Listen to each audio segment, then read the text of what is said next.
it's not about serendipity, but you got to really understand where your life soul mission is, right? What is your Yeah. mission, your mission? What is your passion in life? I didn't ask or I didn't pitch this idea. It was actually a city came to me and say, "Hey, can you go ahead and build this for me? Hey, there's so much far more advanced from us. We need to incorporate what they have and then do the same thing here in America. They're making money off from you, right? Yep. With all these advertisements and so on. But we need to wake up. We cannot have that reactive mind being controlled by others. Like you got to self-reflect. I self-reflect. So if I'm not good enough, I don't I don't get jealous. I Yeah. make myself better. And that's the Yeah. main thing about life. Meet Samuel Kang, CEO and founder of Phoenix Energy, Senior Operations Executive and Strategic Innovator, driving transformative change across green energy, policy, and construction. He's scaling battery manufacturing, advanced energy storage, EV infrastructure, and large scale renewable projects across the United States. Samuel, welcome to the show. Welcome to another episode of The Executive Edge. I'm your host, Kamel Holmes, and today's guest is Samuel Kang, CEO and founder of Phoenix Energy, a company building 960 kilowatt mega charging infrastructure for heavy duty electric truck fleets in the United States. With experience at BYD and dual license in general engineering and building construction, Samuel sits at the intersection of policy, infrastructure, and capital, building the platforms freight electrification will require at scale. Samuel, welcome to the show. What's up, Kamal? How you doing? Good, man. Good. Now, with all my guests, I always like to jump into the origin story. And you worked at BYD on battery systems, EV trucks, and energy storage. At what point did you realize vehicle adoption was outpacing infrastructure and that someone needed to build the charging backbone? To be quite honest, even when I started electrification, I already knew, right? The EV conversions is happening. The passenger cars are converting to EV faster. Good thing is that we're able to go ahead and do level two charging at homes and within the residence and so on. So you see that adoption is doing it's being adopted much quicker. But for the class 4 to class 8 kind of trucks and buses and so on, what I saw was that there were a lot of buses and trucks were being built, but there were no infrastructure. So you see inventory of trucks just laying pretty much on the sales floor per se, or at the manufacturing site, and they're not being able to be delivered because the infrastructure was not there. And that was probably, gosh, a decade ago. Yeah, Wow, almost a decade. absolutely. What was the moment you knew Phoenix couldn't just be a concept, it had to be built? Oh gosh, it's life. It's not about serendipity, but you got to really understand where your life mission is, right? What is your Yeah. passion? Your mission. What is your passion in life? And my passion, it's about electrification. My passion, it's about how to make the world in a better, greener, and so on. And understanding the fact that, hey, we need to live in a greener world, we need to reduce the carbon footprint, but at the same time, we need to making sure that, hey, what are the normal people going to be living with, right? We got to find ways to advance. So in addition, need to be able to go ahead and find good jobs. Yeah. And it just so happened that I'm aligned with creating greener energy and working with cities for 14 some years now. Give me a very very good opportunity to build up this company called Phoenix, and in order to build a better infrastructure for Southern California. Nice. Nice. Okay. I want to talk a little about Phoenix's first client, right? Phoenix is building, like we talked about, a 960 kilowatt public mega charging station for Class 8 trucks, right? When Yep. you first pitched this, who said yes? Was it fleets, utilities, investors, or city stakeholders? Uh, the funniest thing is, Kamal, I Yeah, didn't pitch this. Again, it's about alignment in life, right? Most people don't even yeah, understand, hey, man, what am I going to eat tomorrow? What am I going to go ahead and do? And I'm sure a lot of your listeners are saying the same thing is, what is my, what am I going to go ahead and do in life? We all should know. We should have a passion for something. And if you understand what your sole mission on earth is, then you will know exactly what path to go ahead and take. So again, I didn't ask or I didn't pitch this idea. It was actually a city came to me and say, "Hey, can you go ahead and build this for me?" Because I nice. was ready for it, right? I've done it Yeah, for 8+ years, building electric buses, trucks. I'm a battery chemist, and from solar, ESS, which is energy storage, to microgrids, to charging stations, and the chargers, and working with all the ISO components and all the software and the hardware and so on, made me to be ready to partake for this adventure from a city perspective. And it's not just the city, Southern California and all throughout United States, we have air quality districts. It just so happened that we are living in Los Angeles. We are living in the largest air quality district, which is Southern California, South Coast AQMD, and they're the one who is moving forward us to have a better and greener environment so we can thrive, right? We don't have to go ahead and have all these pollutants and so on, all these NOx emissions and greenhouse gases emissions. So the respiratory illnesses and so on. So these are the ones that somehow, for me being involved in the politics side too, it just somehow all converge together. And you got to be ready, my friend. When it is yeah, time for us to be ready, you need to be able to go and receive and never ever say no. And yes, it so happened the city calls me up and say, "Hey, man, let's go ahead and build a mega charging station." And so we did. We're doing it. nice, Yeah. nice. That's always better when you get an inbound lead, especially from the city itself. So can't knock But that. it's like, That's bro, it's like, I look in my life, I'm like, it just be grateful of everything. Like today, I'm so grateful for you to go ahead and interview this. And I think we need to go ahead and dissimulate more in order to go ahead and manifest rather than trying to be in that survival mode. Is you need to be yeah, grateful of everything. And yes, every absolutely, moment is meant for you, either if it's negative or positive, right? Take it absolutely, and learn from it and grow from it, and that's what I yes, believe in. Yeah, yeah. yeah. That's It's yeah, all no, right, right? So yeah, yeah, no, 100%. I think this. I mean, not even for myself. I think this is especially true. Um, the moment you embark on entrepreneurship, because it's funny. They say is the doorway to abundance, yep.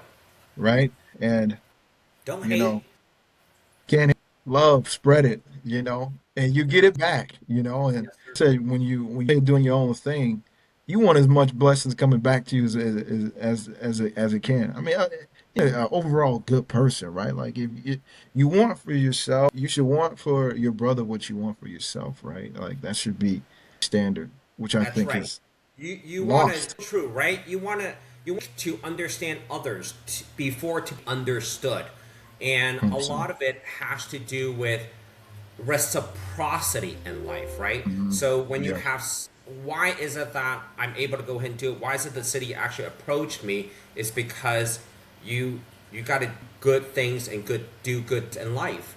You got to help others so others will help you, rather than using a hammer or a threat, something like that. people don't like that. Yeah, they're fearful of you now, but it's so temporary. When Yeah, sunsetting, guess what? All these people are going to come back after you. So believe in karma. There is such thing. yeah, And there is. it's like you just want to be a good person. You want to be ready and you want to be educated and have the experience to when that opportunity comes, good or bad, just go ahead and take it, right? And no Yes, fear, no ego. Just no fear and right. just do it. And that's how Just do it. we're making it happen, right? Yeah, absolutely. Speed of execution beats perfection every time. Yes, sir. Yes, sir. That Right? is right. Right? So, it goes back to why are we doing the mega charging station, right? So we're doing 960 kilowatt hours. The reason why we're doing this, me building buses and understanding electric truck side of things is the kilowattage of these battery packs is going to be much higher in the future if we want to use them much longer, right? I'm not saying the Yeah. form factor is going to be bigger, which they're not. When I was at a Caltech company, I was COO. What we were doing is making the form factor much smaller, but the energy density is much higher. In addition to that, it's about the power density too. So in the future, you will see the form factor getting smaller, but the energy density is going to go much higher. Why do we want to go ahead and have higher energy density? It just means that before I can go maybe 300 miles, well, in the future, one charge will get you not 300 miles, maybe 600 miles. That just means that the energy density go much higher. But in Right. order to go ahead and get to that higher energy density, I need to making sure that my kilowattage hours for that battery pack is going to be higher too. So if I have a 600 or 500 kilowatt hours battery pack, I need to go ahead and charge it full to an SOC of 80, right? If I'm going to go ahead and do that, I need to making sure it's charged as fast, if not comparable to a diesel. Otherwise, it doesn't make sense for an operator or a driver to sit there for 2 3 hours, right? That's like half your day already. Yeah. So if I charge there half an 2 3 hours, it makes no sense from the operating side. It's not beneficial for them to go ahead and switch it over. So that's why you see a lot of people having issues with it's not the technology of the EV trucks or the EV buses anymore, but it's the waiting time that's operators from converting. So Interesting. this gets macro in person. Yeah. It's the Coast AQMD and also in California spearheading the electrification because we have mandates and so on. Mhm. That we also have a lot of incentives for people to purchase these class 4 to all the way to class 8 trucks and buses. There's a lot of HVIP, which is the literally cost of a truck now is very very comparable to an ICE truck. What's ICE, which is internal combustion engine, right, Yep. versus Yep. EV or zero emission. Um, the EV trucks and EV buses, the components or moving parts is it's so minute. You have like maybe the most 40 moving parts for an EV, zero emission vehicle. Now, I'm sorry, an EV trucks. Now, if you're talking about hydrogen, now you're going way back up to like 2000 some again, and then but an ICE also 2000 some parts. You need to go ahead and worry about. So the maintenance side of a truck it's practically zero. You don't have to go ahead and change the brake pads, the regens, the motor. If you built it correctly, it's actually on the axle. You don't have a drive shaft to reduce all these energy loss and all these additional stuff. If you built it correctly, it totally makes sense to go in and have in EV trucks and EV buses. That's what I used to build, right? And when I was at a place I used to work for. Nonetheless, so the having the pain point right now really is the it's issue of charging. So if I have a nameplate of a charger of 250 kilowatt or 350, and my entire battery it's about 600 kilowatt hours, how much time do I need to go ahead and charge? 2 hours. 2 hours. Okay. So for me, as a CEO of a freight forwarder or maybe logistics, company, my drivers all sitting there for 2 hours straight. Am I losing money or am I making money? Right. I, I would much rather have these guys, FTL or LTL guys, I don't care, to go ahead and go to customers and drop them off, right? So the pain point right now is that we don't have mega charging station. But in Asia, they already do. We're Yeah. Americans. I mean, we have to understand this. Yeah. We could be so much greener already, but we need to accept that, hey, for the 20, 30 years, we have all of our technologies and then sent it over to Asia. And back then it Yeah. was to Hong Kong, then to Mhm. Taiwan, then after Taiwan, then we go to China, and now it's going to Vietnam and so on. Why is that? It's because the cost of manufacturing is much cheaper, right? Way cheaper, So yeah. we, as capitalists in America, want to go ahead and make more money. Every quarter, I need to go ahead and beat my analyst. So my stock prices will keep going up. And my stockholders are demanding us to go ahead and make more money, right? And the same thing with the CEOs and so on. So we keep pushing it to Asia, and now they're innovating much faster than we are. They've been electrified for the past 10 years. I mean, if you go to Shanghai, go to like Shenzhen right now in China, geez, man, they're like 20 Oh, years ahead of us. oh, bro. Shenzhen is, oh my goodness. It's 20 like, years ahead of us. And seriously. they're flying Yeah. cops, choppers. They're mag lift trains. In California, we've been talking about, hey man, let's go ahead and do a high speed that will cost us billions, multi billions of dollars. And they've been saying that for 40 years and probably 40 more years. They're not going to go ahead and we're not going to be able to go ahead and build it. And they Yeah. built it in within 3 years, right? Bro. So It's we crazy. need to Yeah. realize as Americans is like, okay, so I always like you got to self reflect. I self reflect. So if I'm not good enough, I don't I don't get jealous. I Yeah. make myself better, and that's the Yeah. main thing about life. You got to make yourself better, stronger, more effective, right? So by by understanding that, hey, there's so much far more advanced for us, we need to incorporate what they have and then do the same thing here in America. If we want to Yeah. go ahead and create jobs in America, let's go ahead and use their innovation. But the same thing, they come on over here, and then we need to understand how to do their IPs. We need to understand how to do their technologies. And then from the education perspective of Americans, what we need to do is make ourselves stronger, more in STEM, science, technology, engineering, and STEAM. I'm sorry, not STEAM, but STEM and mathematics. We need to go ahead and step up if we want to go ahead and be in this globalized world, right? Yeah. Not just every day everyone's swiping on this, oh my Oh gosh, yeah.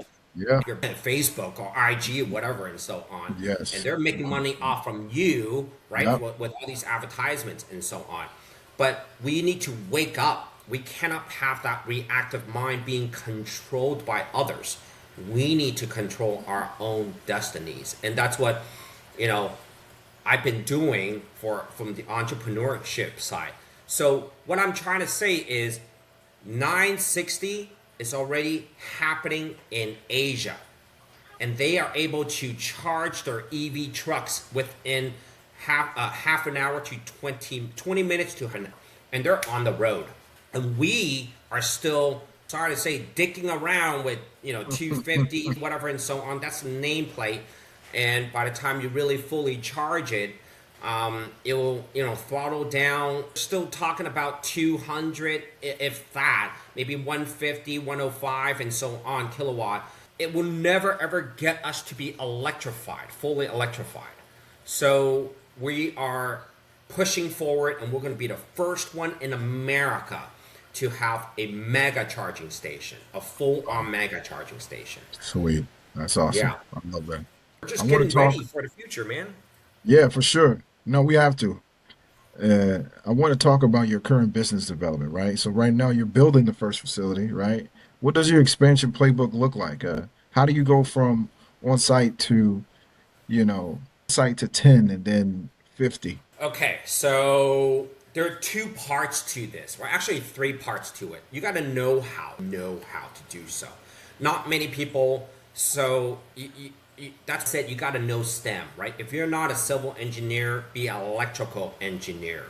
At least have some kind of science backgrounds to really understand this. That's the technological know-how that we need to understand as Americans and to be more productive. The second thing is, again, I'm very very grateful to be able to have this opportunity. And for me is, I've been 14. This is my 14th year. I started in 2013, Mm, so I built a lot of rapport with a lot of my colleagues and friends throughout California. mm, And just knowing the fact that a lot of the California to do electrification. With that said, that a lot of other cities are actually reaching out, and utility mm, companies and IOUs are also reaching out.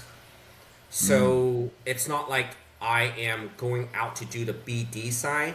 It realistically is I'm just talking to friends, and we just all start to align. Does that kind of Yes. make sense? Makes Right? total sense. Yeah.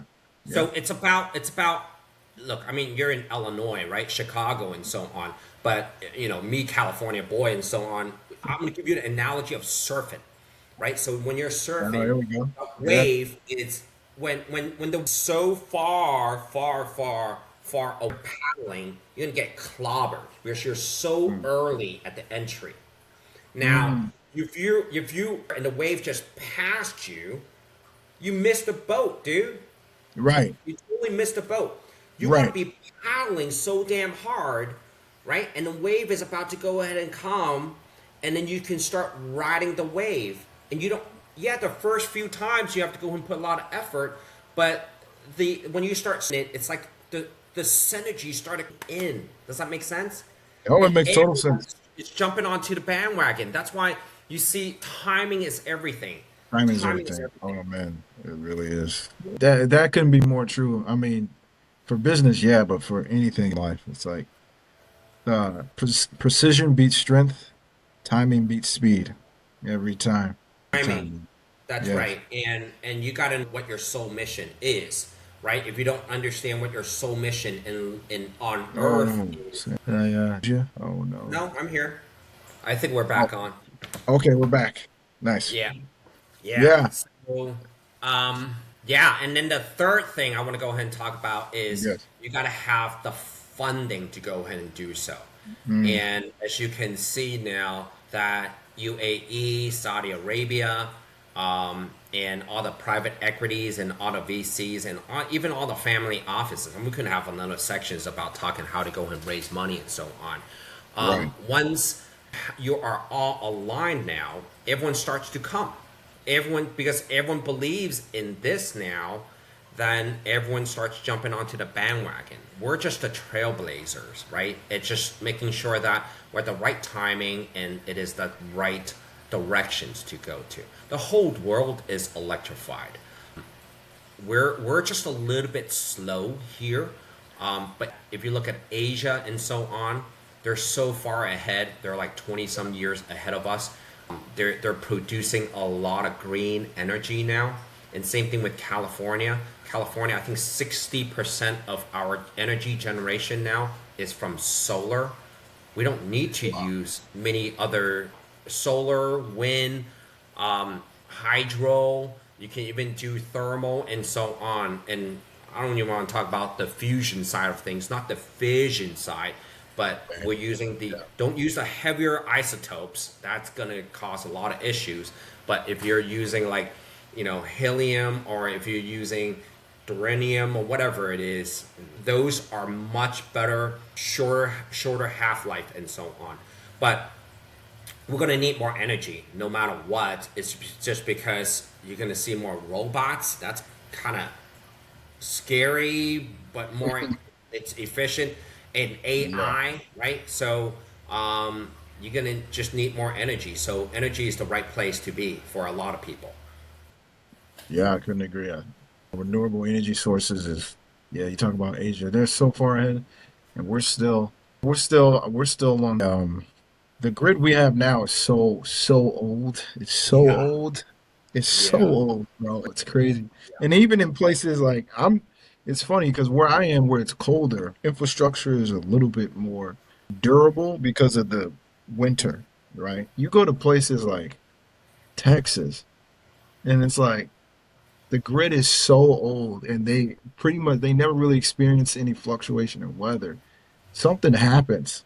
They don't even know how to function. They get a little bit of snow or whatever like that. Like their grid just can't even handle it, right? So it's like we I as really think, we, right? yeah, Dude, yeah, I'm not yeah. sure. Can we talk about anything, everything? Bro, go ahead. All right. So I really believe that we pay so much taxes, federal taxes, and so on already. And, for me being elected, I see a lot of issues with like homelessness and so on, Yeah, it's especially in bad. Los Angeles. I'm not sure how it Yeah, is in yeah, Chicago. I'm yeah. sure. It's not LA. I've been to LA. It's not LA. It's It's so bad. sad to see there's Yeah, so much homelessness, and we're all Americans, yeah, right? it's bad. But we're giving so much of our tax dollars to foreign governments No, and it's so foreign bad, bro. entities. So bad. I Yeah. really believe, and when we went to high school, we have to go ahead and read about the depressions and the Tennessee Valley Authority TVA and so on, that we need to spend the money back into America. Yeah. And I feel like, why is it that Americans are so tough making a living and they have to become homeless while we have the money to give it to foreign governments and foreign countries? God. No, if we just spend $1 billion on homelessness and really making it effective, right? I don't want to go ahead and give it to all the CEOs and whatever, and all the friends and so on, but we're really gonna effectively, help these. A lot of them are veterans too. Help these people and have a stabilized financial, and a house to live in. That's what we really should be doing, right? And Yeah, then what you're saying about sure. the infrastructures. In China, they spend billions of dollars in regards to building up their infrastructures. They Oh yeah. spend 3 years to 5 years to build their high-speed railroad, and we can't even go ahead and pony up some money to go ahead and build this high-speed railroad. So we're all stuck in this like Carmageddon, like especially in my city right now. We're stuck because we have so many damn cars. But why couldn't we build our railroad system to be much better? If you look at some of our Oh trains or the yeah. So Amtrak's, bad. dude, these Yeah. trains like the 70s or the 60s. If you go to Yeah. China, if you go to Japan, dude, these trains like mag-lift now. Oh yeah. Bro, the bullet Or you go trains to are Europe, crazy. right? Mm. You go like England. Everyone's like so far ahead, and we're pretending that we're still so far ahead, but we're really not. We Americans, we go to different countries and we see, and then we come back and like, what are we doing? What? Yeah. So there's something wrong with our system. It's like we need to really make us great first. Build our infrastructures, help the homelessness, reduce the cost of living for a lot of these people, right? And then that's how we're going to go ahead and thrive, Yeah. 100%. right? Couldn't agree And more. Yeah, yeah, yeah. and that's why we got to reduce the use of fossil fuels. Look, Mhm. fossil fuels is still going to be there because a lot of the Right. plastics, a lot of the whatever derivatives, they're still going to be utilized, man. From the chemistry perspective, there's so many things. we still need to go ahead and utilize. But as for cars wise, you see that in Europe, you see that in China already, or you see that in Asia. It's all electrified. And gosh, you go to China before in the 90s, it's so smoggy. Now you go there, it's like wow, it's so clean. It's Yeah. clean. It's beautiful. It's nice. Of course, don't get me wrong, right? They have their own issues, whatever, and Yeah, so right. on. Nothing is perfect anywhere, but environmentally, I think they're doing something that's far greater than what we're doing right now, and we need to go ahead and step up. Yeah, I agree. I do. Yeah. I want to talk to you about the economics. We've been talking about it. And you're pulling 6 megawatts from the grid, but delivering 9.6 megawatts through storage architecture, right? Is this purely a fleet charging business, or does the revenue model include grid services, energy arbitrage, or capacity optimization? Very good question. We're it depends on the utility, and I don't want look. We have to understand the model of capitalism, right? Yeah, Capitalism, yeah, for sure.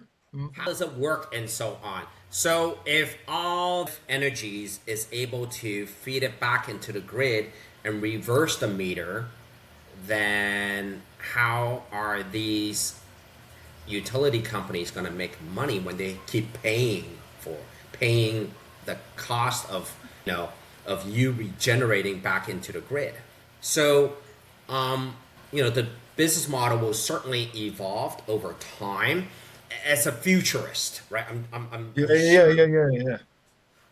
As for now, the the the the business model of utility companies is ever changing. Is really Yeah, changing, I know it is. Yeah, and yeah, it can be very beneficial, especially when we need more energy for AI. We need more energy for even people. Everything we use is energy, right? yes. So, phone, your laptop, all the infrastructure, your cars, and so on.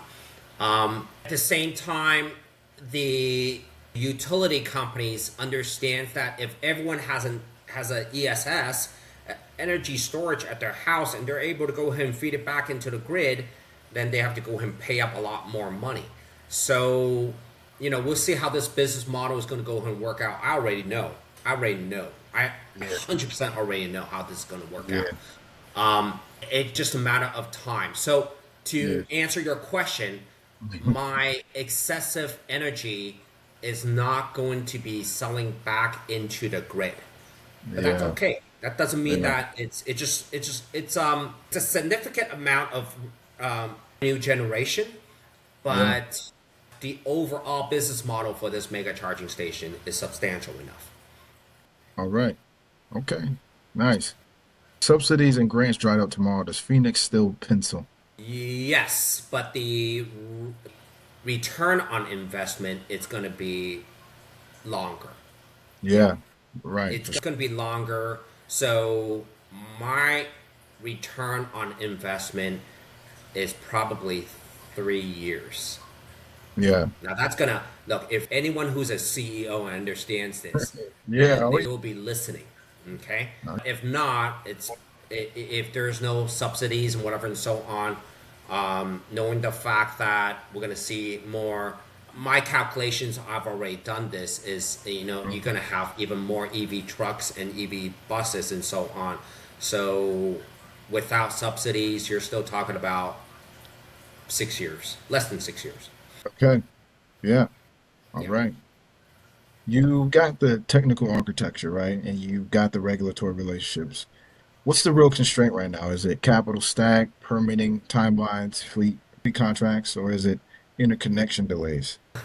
I all the stars are aligned, and Yeah, nice. Yeah.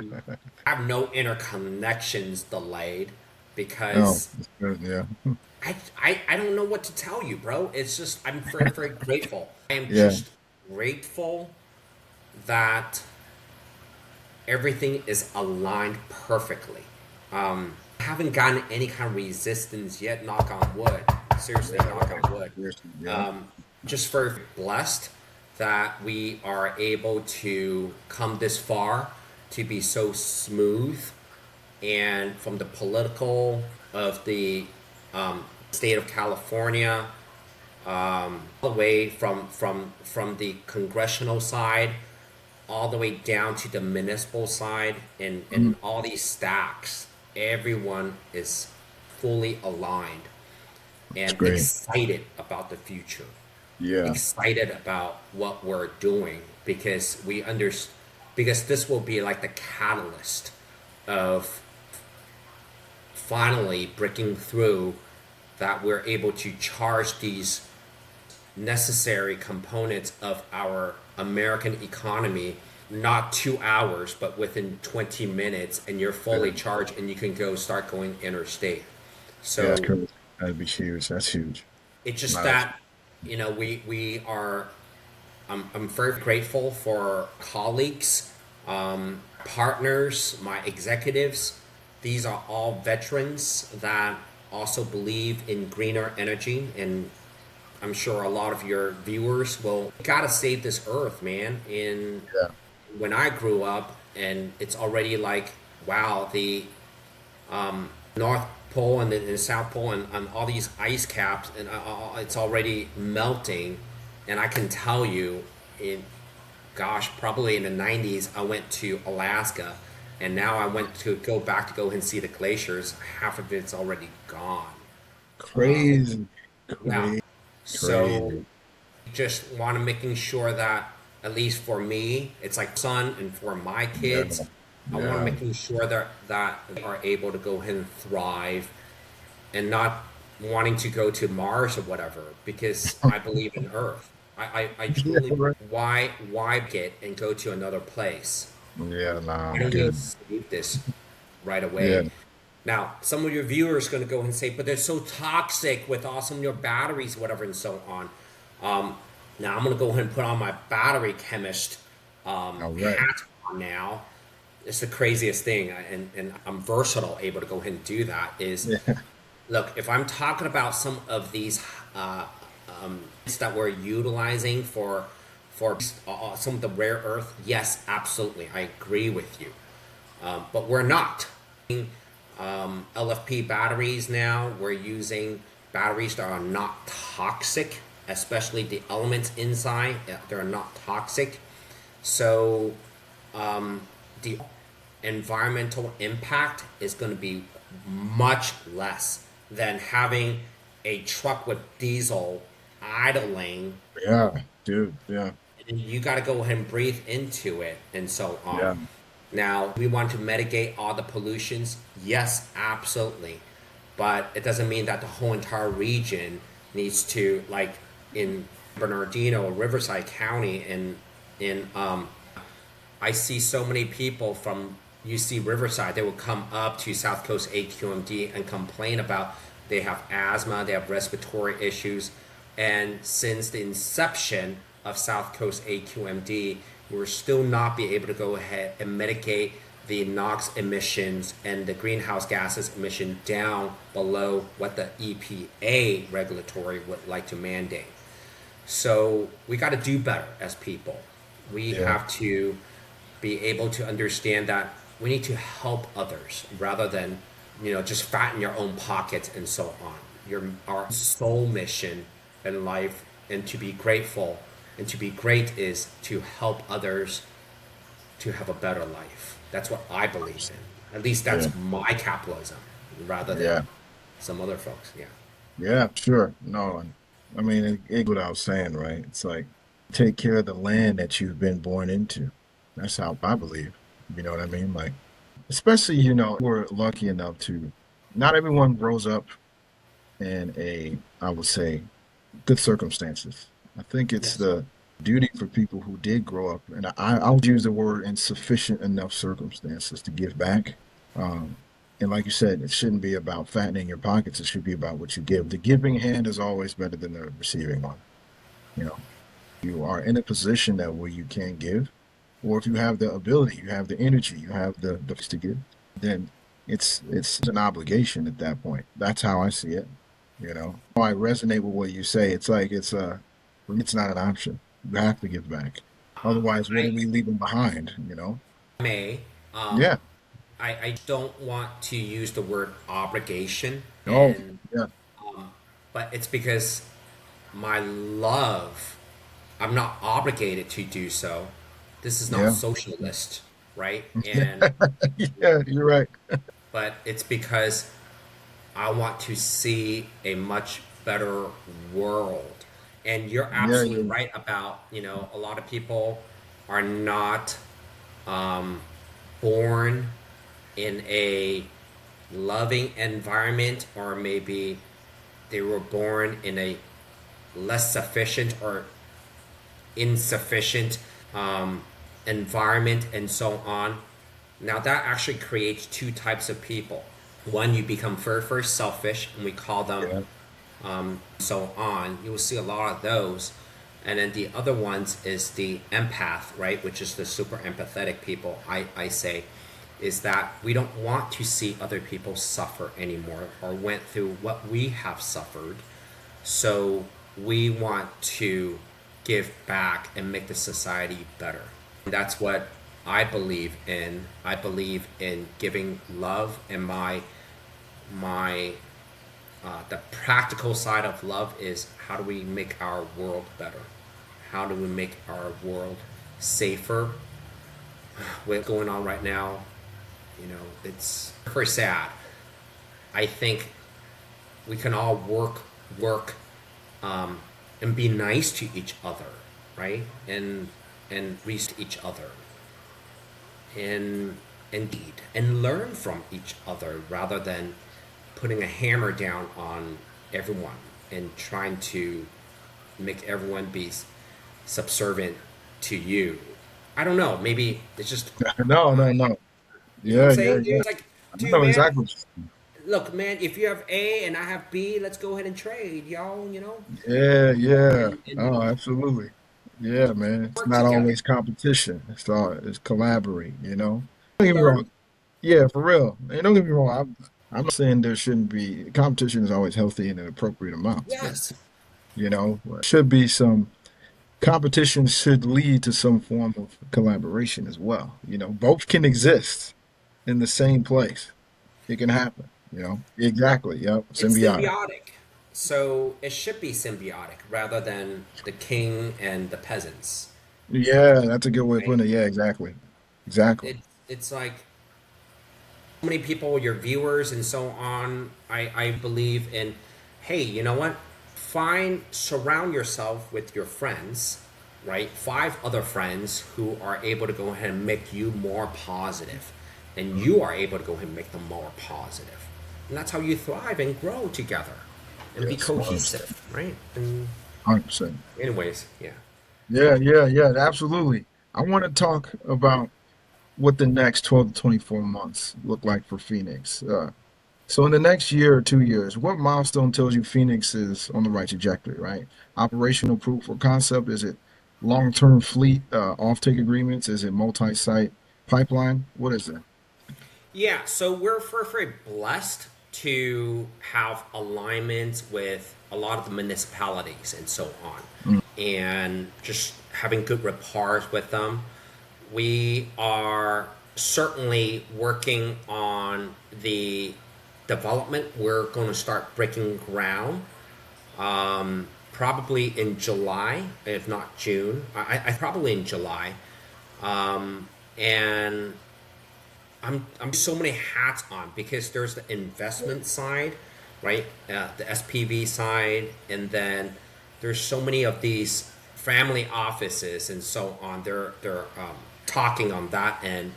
At the same time, I'm putting on the EPC side, and then working with a lot of the vendors, especially the switch gears and all the infrastructures. There's a timeline, so the critical path, I got to go ahead and work with those. I'm again very blessed with the interconnections with the utility side. Everyone is gun ho and everyone's excited. And the city side also very supportive. They're the one who actually initiated this.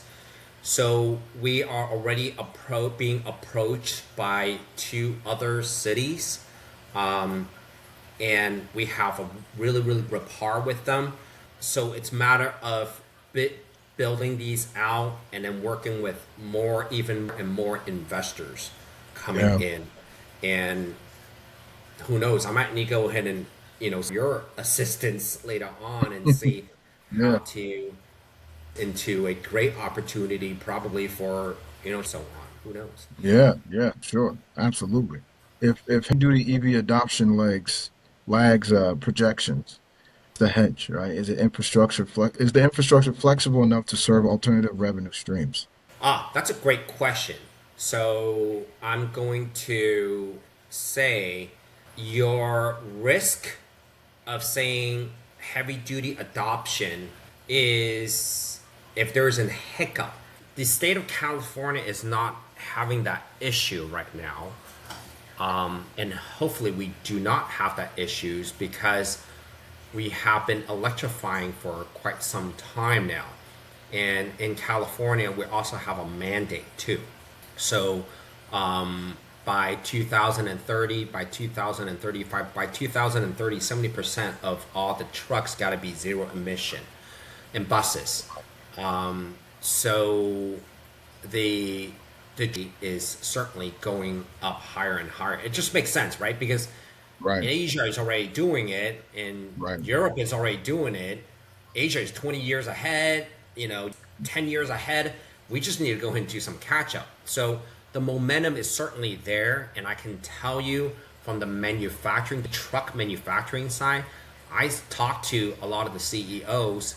They are having a lot of POs, a lot of purchase orders, Yeah. and they're like, "Hey, man, I'm building all these whatever trucks, but where's my infrastructure?" Mm. So the problem right now is the risk mitigation is, I really believe, is the risk mitigation is lining up all the investors into the right cap table for the right valuation. That's the other side that I'm working on.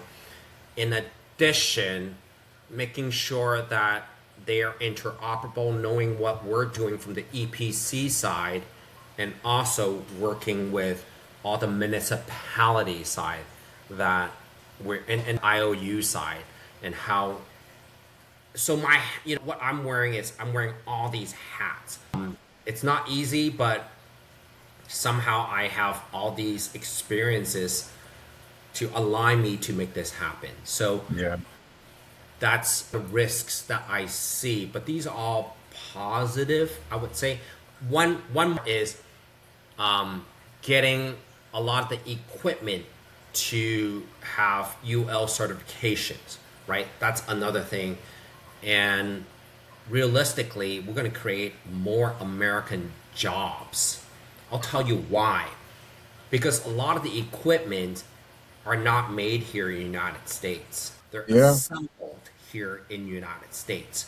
We don't Hmm. have the rare earth or the ore to melt metals or make copper, whatever, and so on. But we can assemble and do all the stuff to satisfy, BAB compliance, Built America compliance, and so on.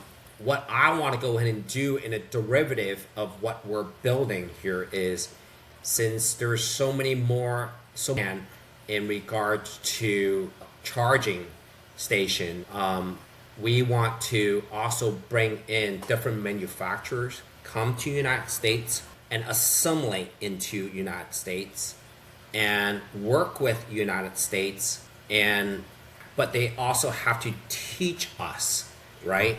We can't be arrogant because they are far more advanced, and be humble enough for us to understand that, hey, how do we go ahead and learn from them, and then we can make things better, faster, cheaper, greener, more efficient, so we can become more competitive now rather than using a hammer to hit everyone. That's what we need to do in a rudimentary, in a grassroots, and idealistic way. So once they come on over here, built these things, then you will see it's going to create even more American jobs. That's so necessary, being replaced by, AI or robotics and whatever and so on. Okay. Samuel, this has been great. Before we wrap up, where should people go if they want to learn more about Phoenix Energy and connect with you directly? Sure, they can certainly go to my website, Phoenix Energy's website is FEYX Energy on one word.com.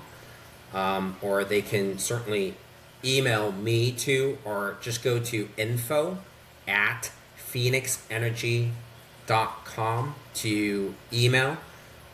If they would like to, they can also look at me on LinkedIn, which is Samuel Kang. If you just go ahead and put in Samuel Kang, and then Duarte, which is the city I'm the vice mayor of, Duarte. Just Samuel Kang, Duarte, then you'll see where I'm at, and then just go ahead and you know contact me and hit me up. Samuel, thank you again. I appreciate the clarity and operator level thinking you brought to this conversation. This has been another episode of The Executive Edge. I'm your host, Kamel Holmes. See you guys in the next one. Thanks for listening. Thank you, Kamal. Thank you, guys.